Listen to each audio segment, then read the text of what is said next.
Del Evangelio según San Marcos, capítulo 6, versículos del 14 al 29. En aquel tiempo, como la fama de Jesús se había extendido, el rey Herodes oyó hablar de él. Unos decían: Juan el Bautista ha resucitado de entre los muertos, y por eso las fuerzas milagrosas actúan en él. Otros decían: es Elías. Otros: es un profeta como los antiguos. Herodes, al oírlo, decía: es Juan, a quien yo decapité, que ha resucitado. Es que Herodes había mandado prender a Juan y lo había metido en la cárcel encadenado. El motivo era que Herodes se había casado con Herodías, mujer de su hermano Filipo, y Juan le decía que no le era lícito tener a la mujer de su hermano. Herodías aborrecía a Juan y quería matarlo, pero no podía, porque Herodes respetaba a Juan, sabiendo que era un hombre justo y santo, y lo defendía. Al escucharlo quedaba muy perplejo, aunque lo oía con gusto. La ocasión llegó cuando Herodes, por su cumpleaños, dio un banquete a sus magnates, a sus oficiales y a la gente principal de Galilea.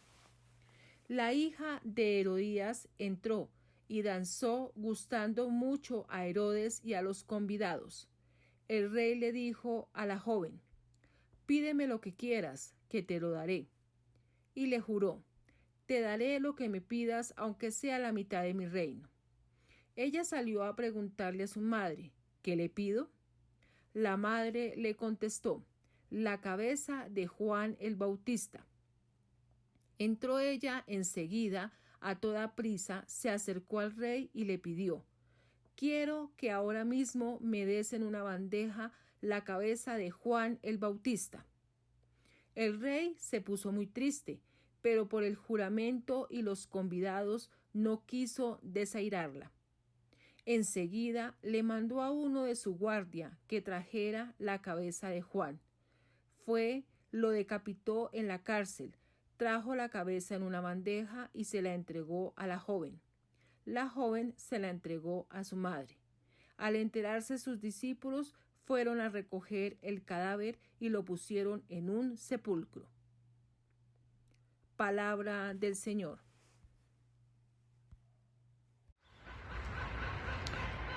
El mundo de los no creyentes nos inquieta, nos hace reflexionar y también nos pone una tarea, ya que ellos dan razón de lo que escuchan y a veces se sienten inquietos y quisieran comprender y conocer algo más. Nosotros nos preguntamos: ¿qué clase de anuncio estamos transmitiendo o estamos llevando cuando hablamos de Jesús, de nuestra fe, de nuestra Iglesia Católica, del ser humano en sí? ¿Qué podemos dejar en los demás y cómo podemos captar su atención? Hoy vemos que tenemos ciertas certezas y algunas de ellas son inquietantes. Algunas las asumimos como identidad y a veces hasta nos detenemos allí para hacernos grandes como Herodes. Yo hice matar a Juan, yo vivo en adulterio, yo esta realidad la comprendo. Yo también encontré a alguien que me puso así en dificultad cuando me dijo: eres un adúltero, no te está permitido. Pero también me dijo: es algo que puede cambiar, es algo que tú puedes transformar, es algo que te tiene que servir ya como experiencia. Mira hacia dónde vas. Tú también te das cuenta que tal vez como Herodes en alguna ocasión prometiste lo que no debías y terminaste haciendo daño. Terminaste arrepintiéndote y hoy todavía sientes ese dolor. Si no lo hubiera hecho, si no me hubiera dejado convencer, si hubiera estado yo con todos mis sentidos, si me hubiera encontrado libre, si no hubiera guardado ese respeto humano, si no hubiera dicho aquellas palabras que me comprometieron, a lo mejor mi vida sería distinta. Pues bien, este Herodes ahora escucha hablar de Jesús. Y conociendo toda su realidad, él quiere saber qué hay en él. Porque aquello que en un momento le parecía que era la solución, ahora se encuentra que no ha servido de nada.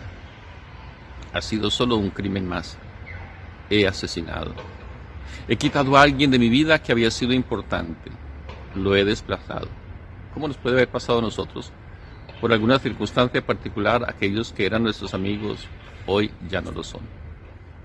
Pues bien, nosotros nos dejamos guiar aún por estas experiencias de seres que están lejos de la iglesia, lejos del ministerio, lejos de la fe. ¿Quién es Jesús entonces? Él pregunta, algunos dirán, es Juan el Bautista que resucitó. Pues aunque nosotros ya conocemos la resurrección, también tenemos experiencia de algunos seres que se nos manifiestan, que se hacen presentes y pueden servirnos para crecer y corregir. ¿Es Elías? ¿Es uno de aquellos antiguos profetas? No. La palabra del Señor es una hoy y es para siempre. Esa palabra constante, ese hoy, se me ofrece a mí como una garantía, porque el Señor no está recogiendo episodios de nuestro pasado, sino ofreciéndonos su grandeza, su amor y su misericordia hoy. Porque el Señor no viene a señalarnos por aquello que fuimos en otro tiempo. Nos viene sencillamente a decir, si me acoges, si me escuchas, si compartes tu vida conmigo, podrás transformar aquello que te tiene insatisfecho, aquello que ha perturbado tu mente, cuanto te ha inquietado, de tal manera que pierdes hasta tu propia identidad. Hoy tienes la oportunidad de recuperar tu propia inteligencia, tus emociones, tus sentimientos. Puedes purificarlos. Si nosotros detenemos ante Herodes, nos damos cuenta que esa mujer con la que vivía en adulterio y en pecado es la misma que lo conduce ahora a cometer este asesinato, porque manipula a otros seres. Y así también nosotros a veces por una inconsistencia, a veces porque prometimos algo, porque nos cuesta mucho romper, porque no queremos quedar mal con un ser humano, seguimos cometiendo los mismos errores. Recordemos, el Señor nos hizo humanos, sí, pecamos por nuestra humanidad, pero el Señor hoy se nos presenta para decirnos, además de ser humano, eres un hijo mío, eres salvado por Cristo, eres aquel a quien amo, eres aquel por quien me entrego, eres aquel por quien he venido a esta tierra, tú eres por quien yo he muerto en la cruz, y por ti también he resucitado. Acojamos al Señor, prestemos atención a su palabra, no le tengamos miedo a aquello que dice la gente. Es más, que lo que dice la gente nos impulse a acercarnos más a Dios.